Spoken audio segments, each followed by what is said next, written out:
General Townsend, just want to make sure you can hear us and we can hear you.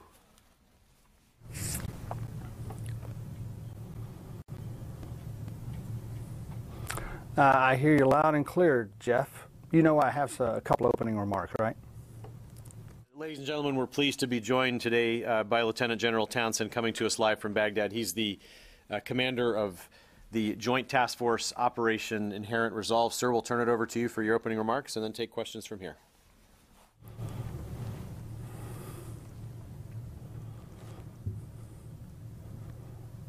Okay. Thanks, Jeff. Good morning, everybody, from Baghdad, and happy holidays.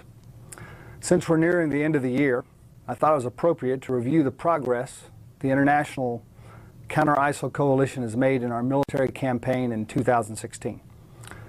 Our partners in Iraq and Syria have achieved a remarkable reversal of fortune since 2014, when ISIL seized large swaths of Syria and Iraq, with mass terrorists and long columns of vehicles all flying the black banner of ISIL.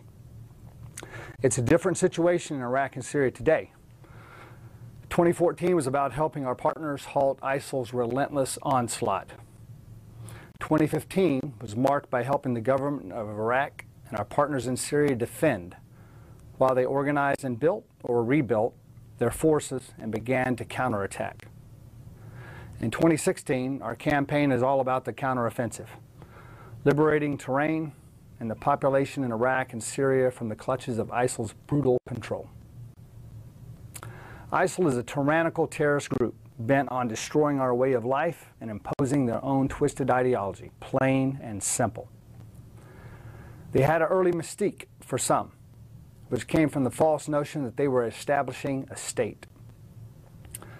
But ISIL brutalized its own people, and what few services they did provide were financed through the seizure and taxation of peaceful cities and the illicit sale of stolen oil. So besides striking ISIL's military capacity, the coalition has targeted and dismantled their finances as well. We have destroyed every bank and cash reserve we have found. We have conducted hundreds of strikes to destroy ISIL oil infrastructure. We assess these efforts have cost ISIL between $4.5 and $6.5 million a month. The liberation of key population centers and oil fields have further limited the enemy's access to taxes and oil revenue. We've degraded ISIL's military capacity by killing or seriously wounding more than 2,500 of them since mid-October. And we have captured or killed 180 ISIL leadership figures and hundreds more lower-level commanders. Such strikes disrupt the enemy's ability to plan and conduct operations here or conduct external attacks around the world. ISIL's propaganda is becoming less effective. They named their magazine Dabiq after a town in northern Syria, which they said would be the site of an apocalyptic battle with the West. It used to feature articles about a utopian Islamic state. Now the name of their magazine is Rumiyah, because thanks to Turkey and our Syrian partners, Dabiq is under new management, no longer in ISIL's control. Now Rumiyah prints articles on how to best kill Westerners with knives and large trucks. As the capability of ISIL as an organization is reduced, the capabilities and resources of our partners continue to grow. To date, the coalition has trained over 66,000 Iraqi security forces and over 3,000 Syrian partner forces. These forces have taken the fight to the enemy. They have encircled and are assaulting ISIL in Mosul and are marching to liberate Raqqa as we speak. Regarding Mosul, the Iraqi security forces have seen a remarkable turnaround. Just 2 years ago, they were a defeated and broken army, barely able to stop ISIL at the gates of Baghdad. Today, they're conducting a multiple division combined arms assault on a major city 400 kilometers from their capital. This operation would challenge any army. In Syria, Turkey and their partner forces have made tremendous progress in securing their border, liberating a large number of towns and villages, and they are now driving to eject ISIL from the city of Al-Bab. In August, our Syrian partner force, the Syrian Democratic Forces, liberated tens of thousands of people from ISIL in the strategically important city of Manbij. Last month, they started operations to isolate Raqqa, ISIL's self-proclaimed capital. So far, they have liberated more than 800 square kilometers on their march toward the city. All told, almost 3 million people and more than 44,000 square kilometers of territory have been liberated from ISIL in 2016. The coalition's main effort remains to liberate ISIL's twin capitals of Mosul and Raqqa. The liberation of these cities will largely dismantle ISIL's physical caliphate, which is a necessary step in the group's ultimate demise. We recognize this step, while vital, is not sufficient. There is still a lot of work to be done. It will be important to maintain the focus of our more than 60-nation coalition effort. Our Iraqi and Syrian partners have made tremendous sacrifices to free their land from ISIL. Their efforts to defeat ISIL improve security in all of our nations. We look forward to continued progress in the coming year. In closing, let me say that for more than 2 years now, the soldiers, sailors, airmen, Marines, and civilians of the counter-ISIL coalition have supported all of these efforts brilliantly.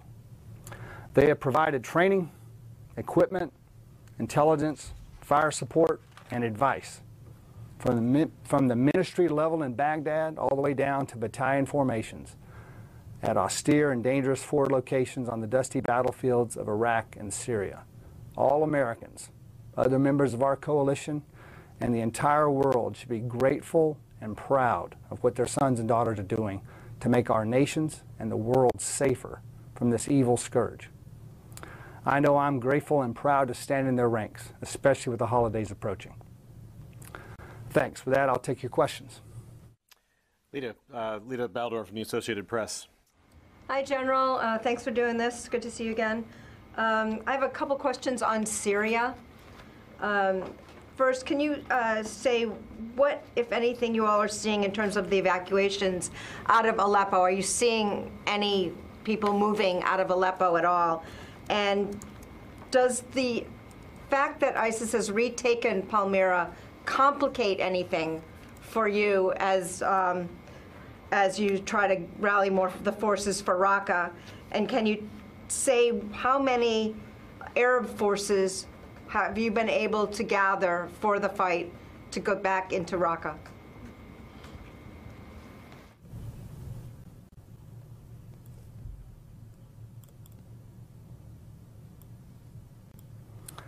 Okay, thanks, Rita. Just for the technical folks there, the mic is kind of getting overpowered, and it's really loud and hard to understand what the question is. But I think what I heard, she asked me about Aleppo and the withdrawal from there, the wrapping up of Aleppo, and the complications that causes for our campaign. And then I think hold forces for Raqqa is what I heard.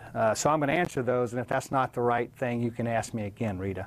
Okay, so I watched the Aleppo on TV. It's horrible, like most of you. And I read intelligence, so I get special access to intelligence about Aleppo, but Aleppo is not in our charter here.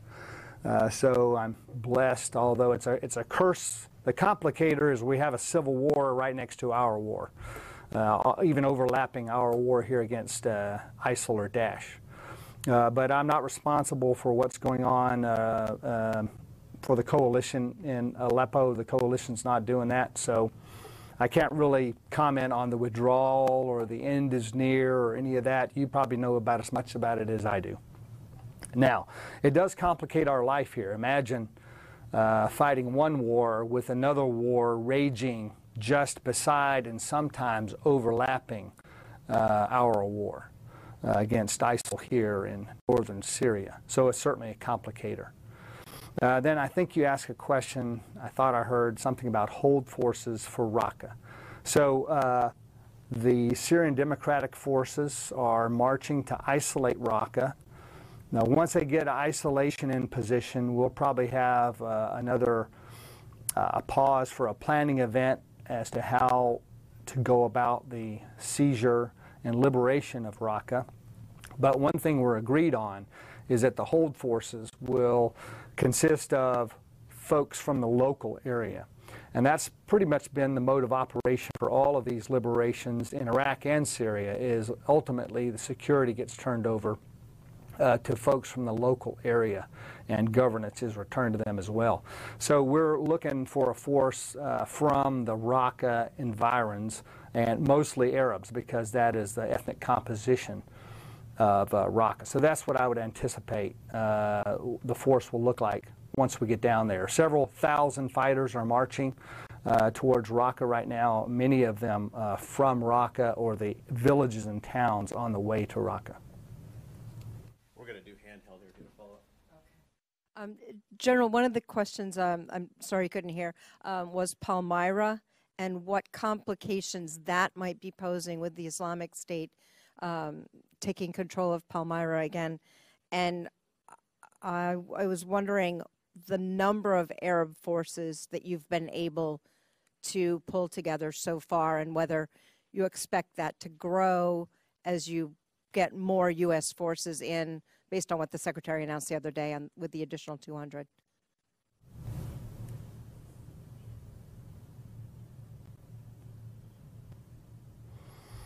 Okay, Rita. That's much clearer, by the way. Whatever you've done to change it, it's better. Palmyra. Yeah. So ISIL has launched a counterattack there and taken Palmyra in the last couple of days. The Russians and the Syrian regime took it from ISIL some months ago.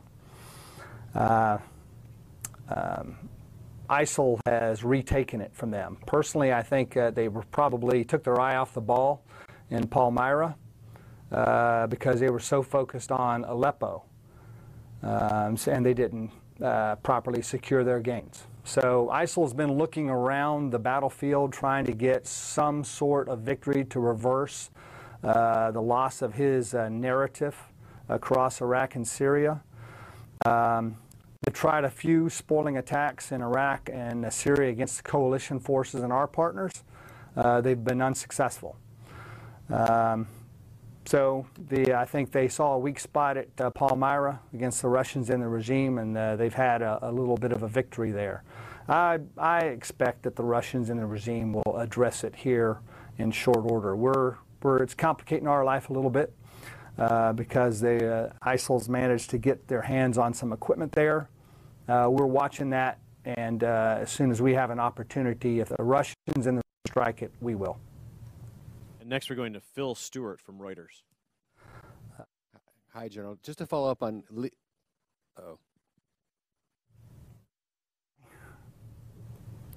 Sorry, we missed that last bit. You just, if you could repeat yourself. I've stopped. Sorry about that. So just to follow up on Lita's question, you mentioned the equipment that was seized. Could you give us a sense? Are there any man pads? Are there any equipment that was seized that could threaten U.S. aircraft or U.S. operations? And then on the broader issue of Aleppo, there is concern that the defeat of this kind of opposition could wind up being good news for Nusra, good news for ISIL. What are your thoughts on that? I mean, is this going to make your Nusra and ISIL problem worse in Syria? Thanks.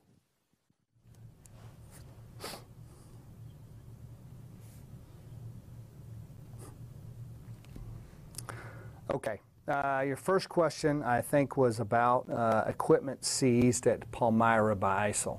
So I'm not really exactly sure. They didn't send us an inventory of what they've seized there. We believe that it includes some armored vehicles and various guns and other heavy weapons, possibly some air defense equipment. Basically, anything they seize poses a threat to the coalition. But we can manage those threats, and we will. I anticipate that we'll have opportunities to strike that equipment and kill the ISIL that's operating it soon. Then your question about Aleppo and will that free up forces that will further complicate my life? It's really hard to make what we're doing here in Syria any harder than it already is. Probably the conclusion of Aleppo, however it concludes, I would anticipate will be a bit of a complicator for us, but I don't know exactly how. I think most of the actors there in Aleppo probably have other ideas what they're going to do next. But we're certainly looking out for that. Thanks. Okay, next we'll go to Tara Kopp with Stars and Stripes. Hi, General. Thank you for doing this. Another one on Palmyra. You just said that if the Russians don't strike it soon, we will. Is there any sort of coordination going on, particularly with the threat of any captured equipment, that the U.S. would act on Palmyra? And then I have one follow-up.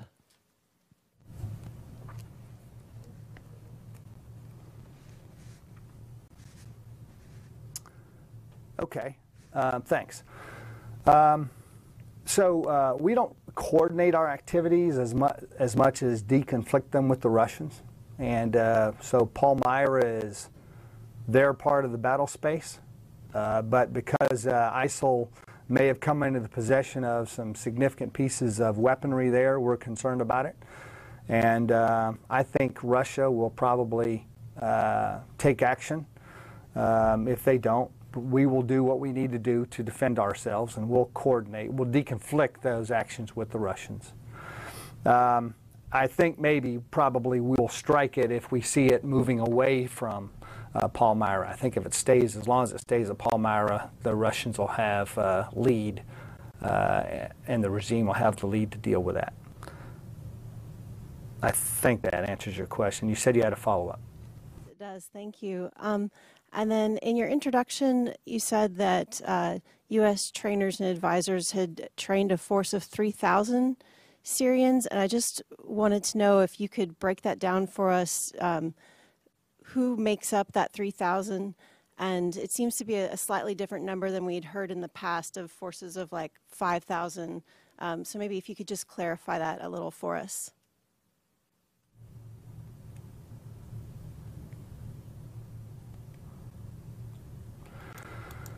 Okay. Well, I can't speak to what number you've heard in the past, but so that number breaks down, and I'm not going to get into details, but it breaks down into two groups. What we refer to as vetted Syrian opposition. Those fighters have largely operated over there south of the Turk border, down through Dabiq, and they have helped the coalition, and to include Turkey, in liberating large areas of northern Syria there that I referred to in my opening statement. The other group that we've trained is the Syrian Arab Coalition, which is an Arab component of the Syrian Democratic Forces. And we've trained both of those. They're distinctly different forces. We've trained both of them. I'm sorry, you had a follow-up, Tara? Thank you so much. Just one last one. With the announcement that 200 additional trainers would be headed to Syria, could you give us a rough estimate of how many trainers are there now? And Lita had asked about this, but will their primary job be to add to that 3,000 number to grow that force?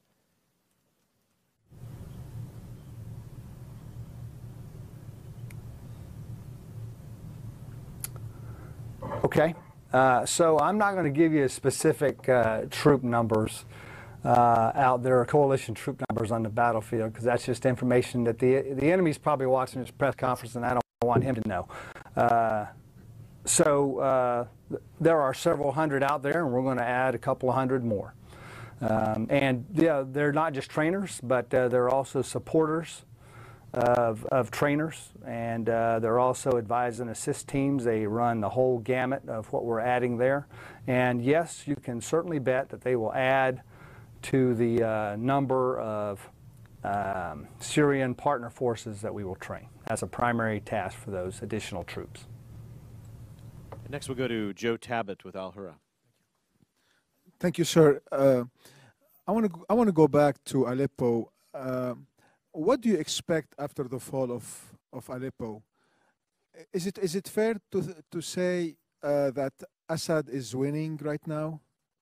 I will also have a follow-up.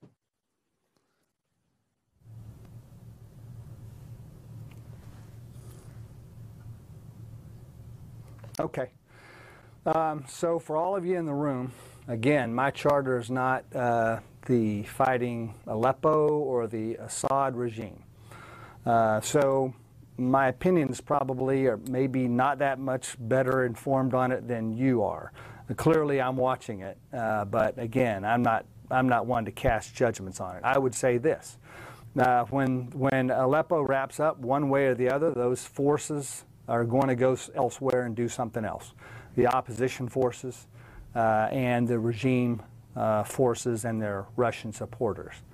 Our estimate is they'll probably go somewhere else that is more important to them, and I won't care to comment on where we think that might be. I understand, sir, that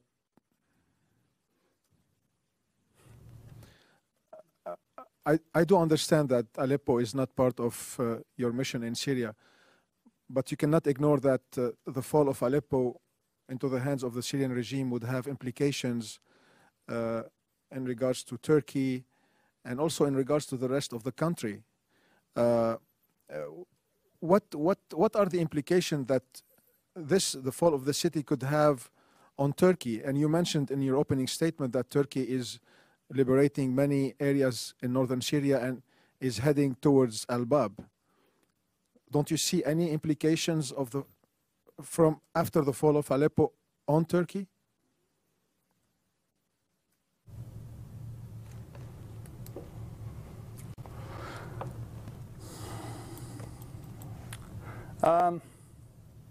Yeah, I'm sure there are some implications on the regime, for the regime. There's implications for the Russians. There's implications for the opposition, and there are implications for Turkey.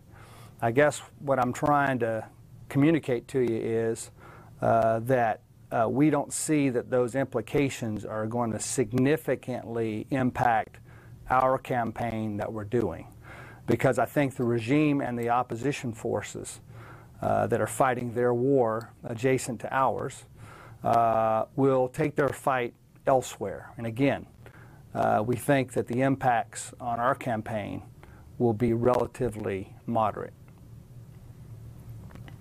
Barbara Starr with CNN. Thank you, General Townsend. Can we go back to some of the comments you made about the progress you're making against ISIS? And can I ask you to unpack that a little bit? Specifically, yesterday, the White House, Brett McGurk said there were 12 to 15,000 ISIS-capable fighters left, the lowest level ever. So can I ask you to kind of walk us through some of where you have come from and the level of progress you made? If there's 12 to 15,000 left, that's against what peak ISIS warfighting force the U.S. coalition was facing, and what kind of capability do you actually think ISIS has right now on the battlefield?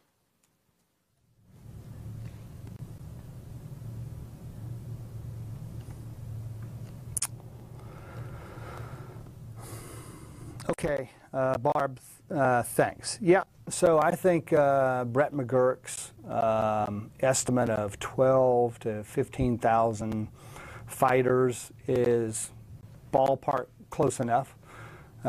We don't track that in painstaking detail because it's kind of hard to define fighters. So you're talking about committed fighters who will die in place, or are we talking about people who are going to start waving a Syrian or a Iraqi flag as soon as the coalition starts approaching? So there's fighters all along that spectrum and supporters. But I think 12 to 15, we got to have a number, so 12 to 15,000 is probably good enough. I don't actually know what the number was. I've heard the peak number. I'm not sure what it was.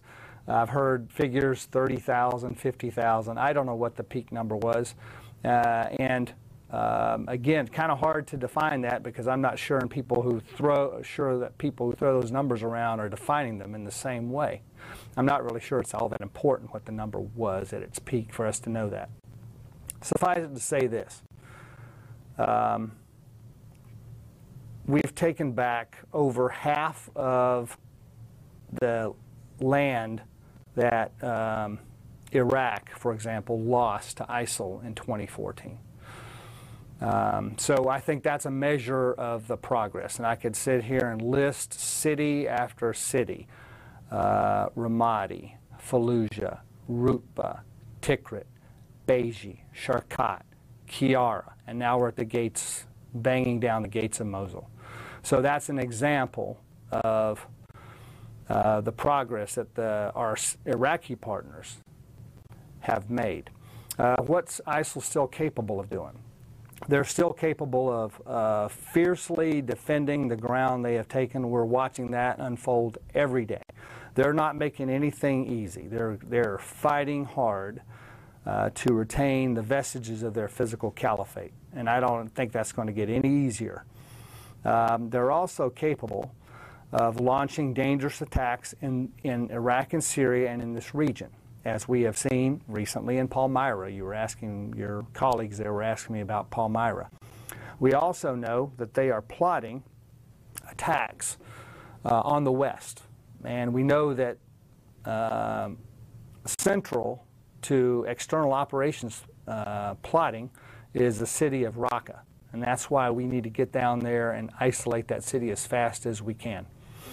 Just in the last week, we conducted a strike. Our Special Operating Forces conducted a strike in Raqqa that killed 3 plotters. 2 of those plotters had direct links to the November 2015 attacks in Paris.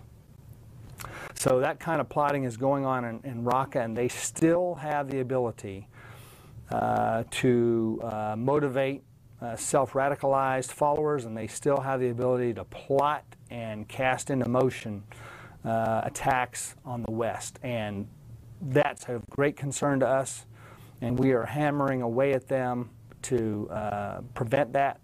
And we're going to get down to Raqqa and get it isolated and then seize it so they can't plot from there in the future.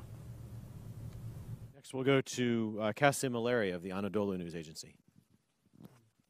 Hi, General. Thanks for doing this. I will have a couple of questions. It was widely reported in the region that several U.S. helicopters landed in YPG-held Ain al-Arab recently to deliver ammunition and equipment to the group. And social media accounts close to the group also confirm those claims. Could you comment on that?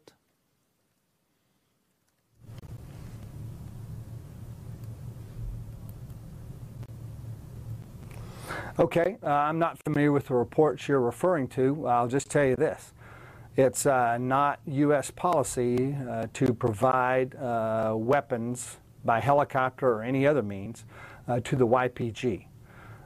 We do provide equipment, including weapons, and training to the Syrian Arab Corps, or Syrian Arab Coalition, which is a part of the Syrian Democratic Forces. About Palmyra, you said as the Assad regime and Russians were so focused on Aleppo, they've left a vacuum behind, which led ISIS to take over Palmyra. Do you think that they are further focused on the opposition-held areas, which led to the regime to lose more territory to ISIS?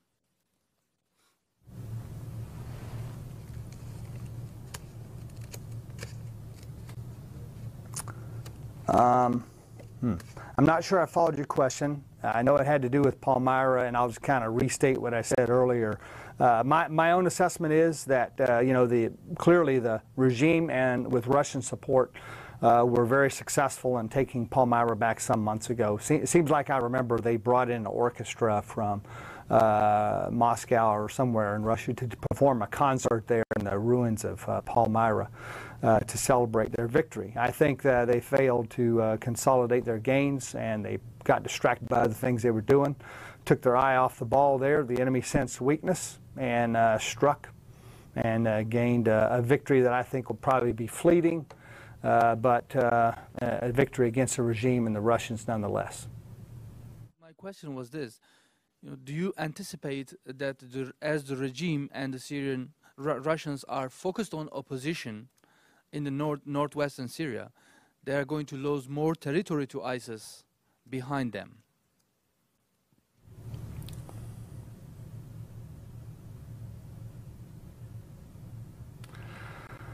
I suppose it's possible, but I don't think it's likely. I think what they'll do is they'll devote, I think this is probably an embarrassment to them, and I think they'll devote adequate attention to holding the ground that they're on. And I don't think, my guess is they probably won't lose much more terrain to ISIL, and that's my guess. Okay, next we'll go with Tom Bowman from NPR. General, I want to return to Palmyra. You said that you're basically waiting for the Russians to take on ISIS there, which is unusual because you and your colleagues have said repeatedly that Russia is not going after ISIS. They're going after moderate rebels in the country. So if your job is to basically destroy ISIS, why wouldn't you go after them right now? And also, you mentioned that this is Russia's battle space. That's a term we've not heard here yet. Are you basically saying the country is divided, that the coalition has its own battle space and Russia in Syria has its own battle space? And also, if I could quickly turn to Raqqa, you say you've trained 3,000 Syrian Arabs. Give us a ballpark of how many you expect to be able to take Raqqa itself. Is it double that number, triple that number, or even more? And also, Turkey has said it wants to be involved in the final assault on Raqqa. Do you still expect that to happen? There was talk that the Turks wanted their, I'm almost done, that the Turks wanted their own trained rebels to take part in the final assault on Raqqa. If you could address that. That's all.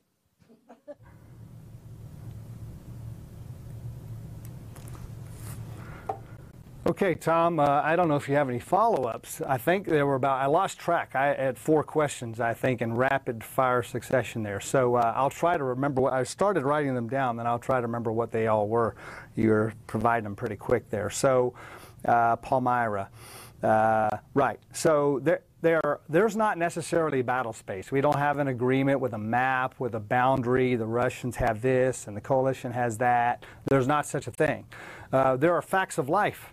There are places where the regime are, and there are places where the Russians are with the regime, usually, and there are places where the coalition and our partners are. These are facts of life. It's not an agreement. It's not a division of labor or the country or anything like that. It's just where people are. So at Palmyra, it's not Russian battle space. I think I use that phrase kind of fairly loosely, but they were there. It was theirs. They were there with their Syrian proxies.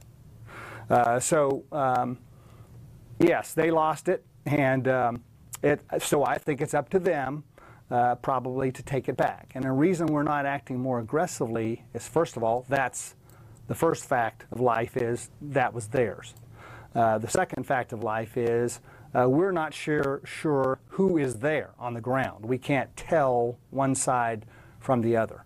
So we can't tell if the truck and the armored vehicle is being operated by a regime trooper, a Russian trooper, or an ISIL fighter. We can't tell that. So we're just kind of staying out of it and watching it right now and protecting our own interest and letting the Russians sort that out, which I think is probably the common sense way to go about Palmyra. Then you asked me some other questions, I think. Yeah, preparing forces for Raqqa. Now, I'm not going to quote specific troop numbers, but I'll just say, yes, probably double or triple the number of forces that we've already trained will need to be trained for Raqqa. It's a big problem. The Syrian Democratic Forces have not faced a challenge this great before. They have pretty high morale. They have a lot of combat capability, but still they're going to need some help preparing for Raqqa. Then, yes, you mentioned Turkey. And Turkey has expressed a desire to participate in the Raqqa operation. We told them a couple of months ago that we need to go to Raqqa now. And they indicated they were not prepared to go right now because of all the other activities that they're doing. And there are some helpful activities, kill and dash. So we told them that we're going to march down and isolate Raqqa, and after we isolate Raqqa, we'll check back in with them and see if there's a way they can be incorporated into the operation before we proceed. So right now we're in the approach march phase to begin the isolation of Raqqa. I hope I got all of your questions there. If you have 4 or 5 follow-ups, I'll write faster this time. One quick follow-up. What role do you expect Turkey to play? Would it be, there's talk of sending their own trained rebels down to Raqqa, or would it be some sort of Turkish aircraft? I mean, would it be a Turkish government thing or their trained rebels? Do you have any sense of what they want to do?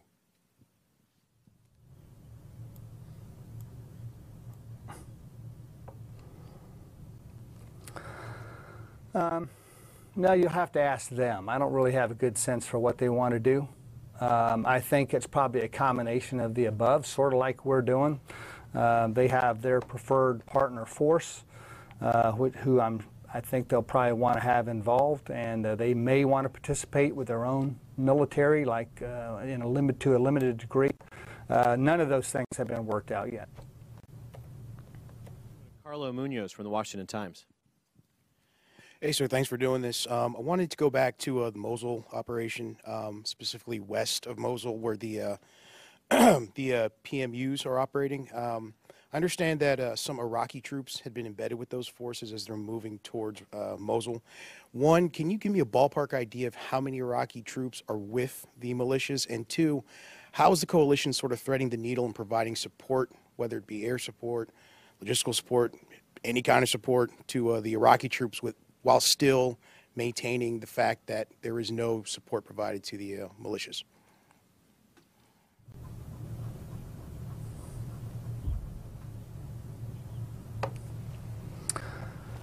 Okay. So your questions about the PMUs you mentioned, we call them PMF. So the PMF are operating west of Mosul. In fact, they've been remarkably disciplined in their operations. There has been very little reporting of inappropriate behaviors or actions that characterized some of their operations last year and earlier this year and other campaigns. They've been operating under the government, the control of the government of Iraq, and they've been supporting the Iraq's campaign plan for Mosul. So they have done a good job of liberating a large swath of desert southwest and west of Mosul. They have severed ISIL's line of communication from Mosul to the Iraqi border and beyond to Syria.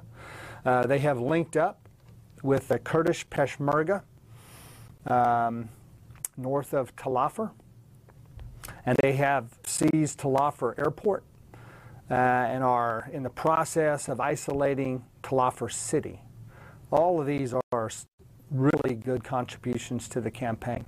There are at least 2 Army brigades. There are some other formations with them, but there are 2 Army brigades with them. We haven't provided them a lot of support.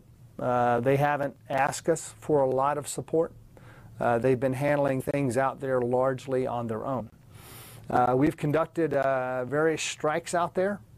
I don't require a lot of justification for doing that. There's ISIL out there that needs killing, so we're killing them.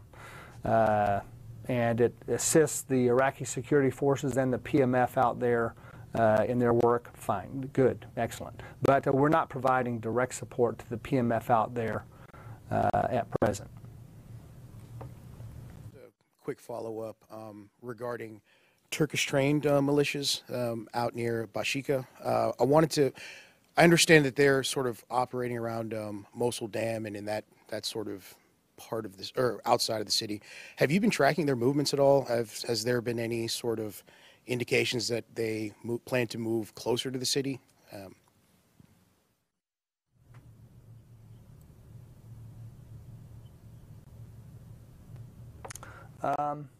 I heard the part about tracking movements and something about Bashika, but I didn't hear your first few words. So who were you referring to? Sir, I was referring to the militias that are being trained by Turkish troops up near Bashika. From what I understand, they're now operating near Mosul Dam and in that area. Have you been tracking that at all? And is that posing any concern to your plans?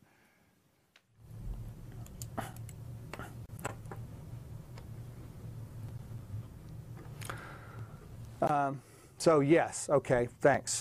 Turkish-trained militias. So the Turks have trained some Sunni groups from the Mosul area. They've done a reasonably good job of training them. They're at their camp at Bashika. We are tracking their movements. In fact, when they graduated, they left Turkish control and started working for the government of Iraq. And they're part of what we call tribal hold forces, a variation of the PMF, if you will, local folks who have been trained to secure their local area. So some of these folks that have been trained by the Turks are operating around Mosul, not at the dam. They are operating on the north side of Mosul, in between the dam and the city. But they're operating under government of Iraq control. I don't track their movements day by day minutely because they're under Iraqi control. And by all reports, they've done a pretty good job. Okay, next we'll go, Lori Milroy of Kurdistan Today. Kurdistan 24. 24, that's it. Thank you, General, for your briefing. I wondered, could you explain to us about Mosul? It seems to be going, you said it's challenging, but it also seems to be very slow. And comparisons made to Beji or Kobani suggest it would not be before the spring that Mosul would be retaken.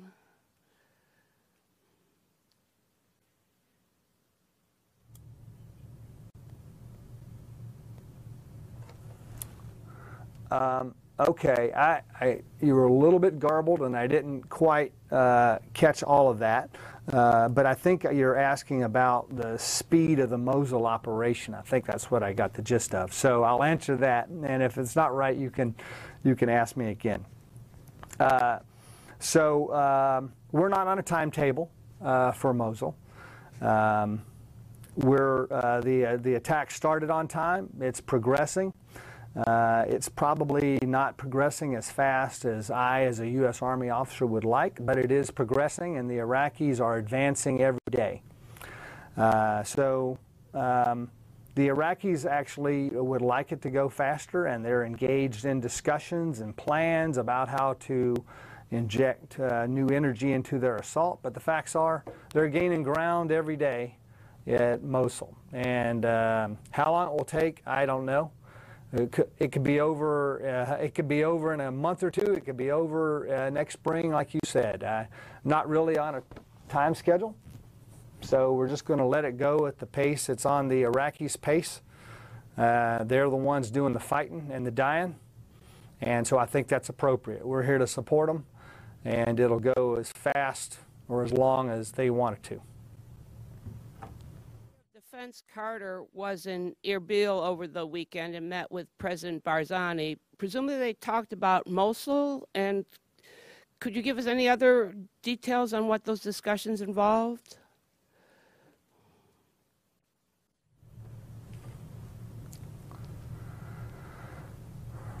Nope. I was in the meeting, and those discussions were between President Barzani and Secretary Carter, and that's where they'll stay. I have a question about Raqqa. You've said that it's urgent for the United States, for the coalition, to move quickly on Raqqa. You didn't have time for the Turks to get their act together. There's a threat from Raqqa. Europol issued a report earlier this month talking about ISIS and a chemical and biological threat. Is that one of your concerns in Raqqa?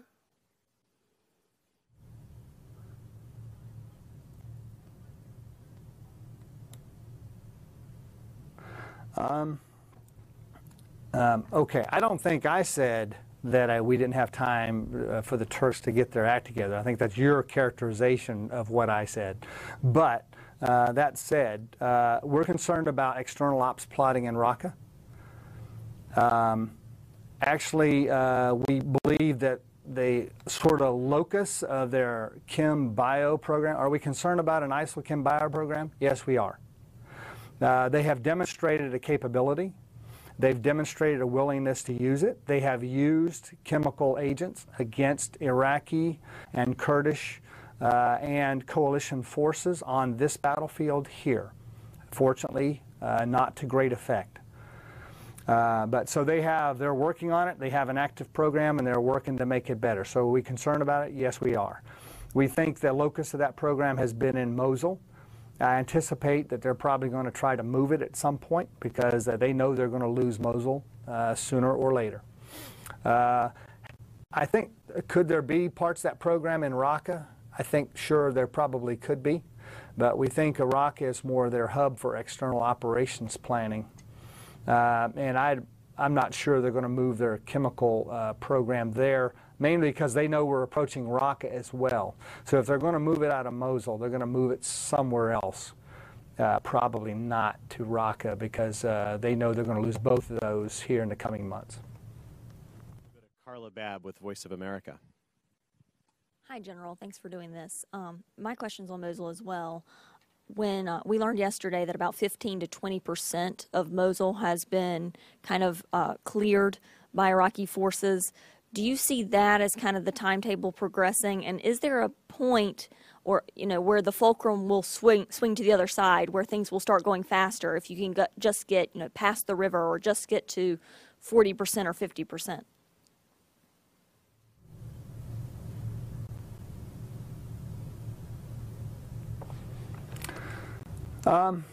Okay, yeah, I think probably and I think I've used that myself, roughly about 20% of Mosul. I think they're a little beyond that now, probably more like 25% of Mosul, and probably half or more of the eastern side of Mosul. And then has been liberated by Iraqi security forces. It's still a hard fight, and it's a dense urban environment with a 360-degree threat and 3D threat, because there's basements and tunnels dug to join basements on city blocks, and of course you've got several story buildings there of several stories and even multiple stories in some parts of the city. So it's a very hard fight, a tough problem. Is there a time when I think things could shift dramatically? Yes, I think there is. I think that as the Iraqis close on the one remaining bridge over from that joins the east side of the city to the west across the Tigris River, I believe that the enemy is faced with a very stark choice. If he wants to fight and die, then he's made that decision. He'll stay there. If he wants to get out to try to fight again another day, if he wants to get out to try to go back home and stop fighting, he's going to have to make that choice soon as the Iraqi security forces approach. So actually, I think you'll see the eastern side will break at some point and go in a rush, and it'll go from really hard like it is today to a whole lot easier, and we won't have to clear every structure block by block all the way to the river, because I think a lot of them will get the heck out. Now, that doesn't mean the whole Mosul campaign gets easier. I think actually the west side is going to be every bit as hard, potentially harder, than the east side. I think he's invested the great majority of his defensive work on the west side. And so I do anticipate there's a point where it'll get easier on the east side, and then we're going to have to reset the army, secure the gains on the east side, and shift the army's focus to the west side.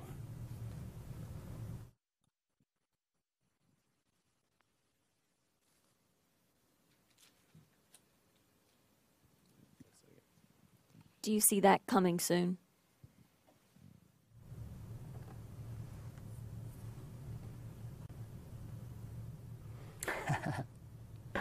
Y'all are always fascinated with the timetables. No, I don't see it coming soon. It's hard. To Lucas Tomlinson from Fox News.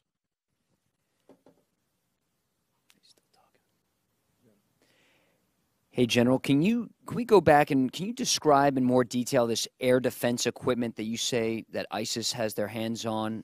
from Palmyra. Can you describe how many missiles, how many launchers, and what type of system it is?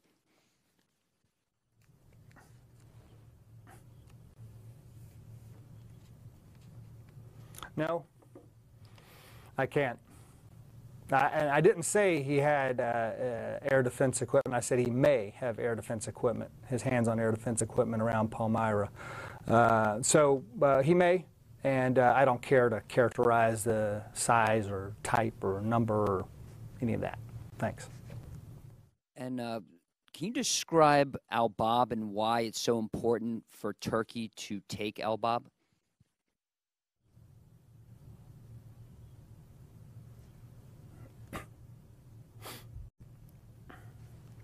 Well, so Al-Bab is held by ISIL.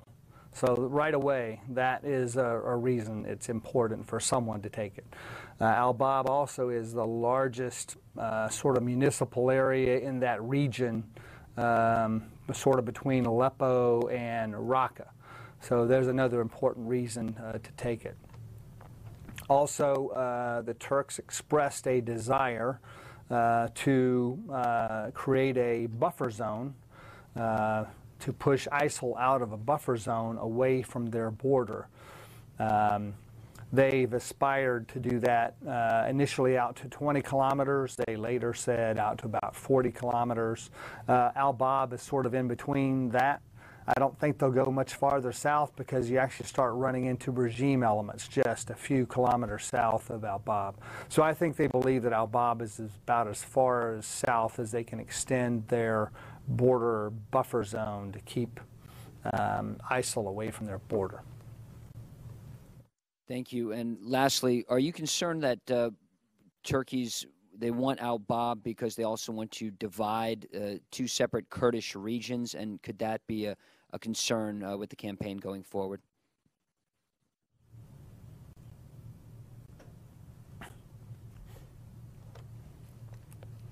I do believe that's one of the Turks' reasons for going as deep as Al-Bab, as they desire to keep Kurdish groups separated, those to the east of Al-Bab in the Manbij area, and then those to the west in the Afrin area. I think they see it as in their interest to keep those groups apart.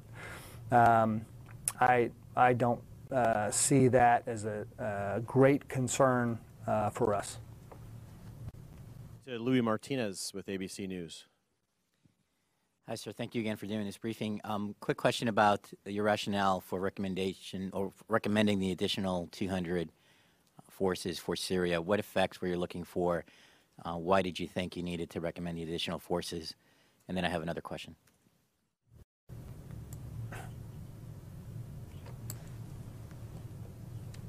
Okay.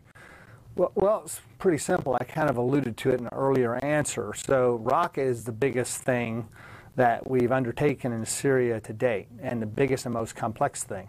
So we had a certain number of forces that allowed us to assist our Syrian partners in liberating Kobani and Hasaka and Shaddadi and Manbij.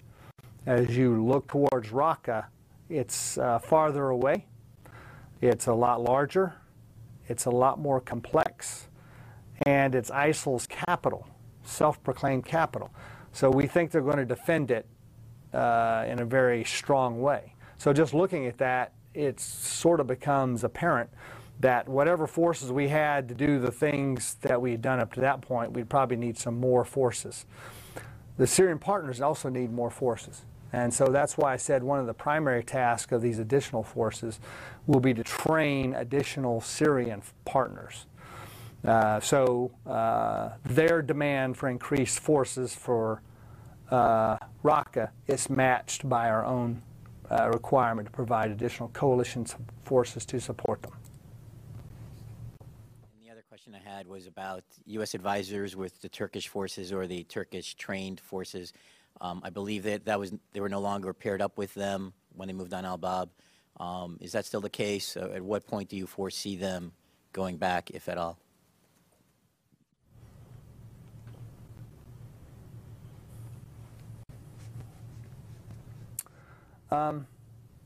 So you're right. We're currently not operating with the Turks and their partner forces, and we're not operating around Al-Bab with them. That's their penetration into Syria exceeded the depth which our authorities went. So we've stopped supporting that directly. But I can envision a time, potentially, when we might team up with them again. We've done it before, so I can see a time where we might team up with them directly in support of them again in the future. Next, Phil Stewart of Reuters had a follow-up. Hi, General. Sorry, just to clarify. So in the clearing operations in Mosul, you said about half of the east side of the city has been taken. Does that mean that the U.S. forces now can go in accompanying their Iraqi counterparts into that more secure part of East Mosul? Basically, is it safe to assume now that U.S. forces are coming in and out of East Mosul with some regularity? Thanks.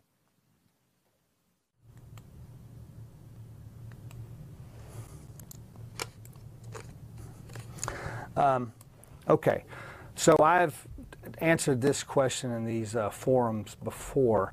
We're not limited on where we can go. So we accompany our partners to a certain level where we have authorities to accompany them. We accompany wherever the partner goes. So if at some point a partner, we're typically paired up with partner commanders and their headquarters.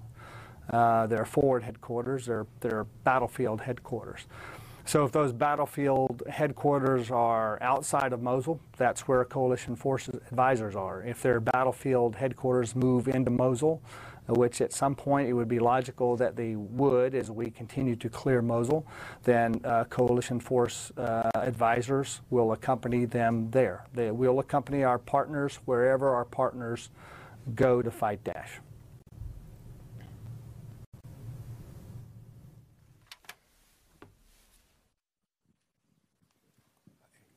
Just to clarify, has that happened? Are U.S. forces now accompanying in Mosul? Thank you.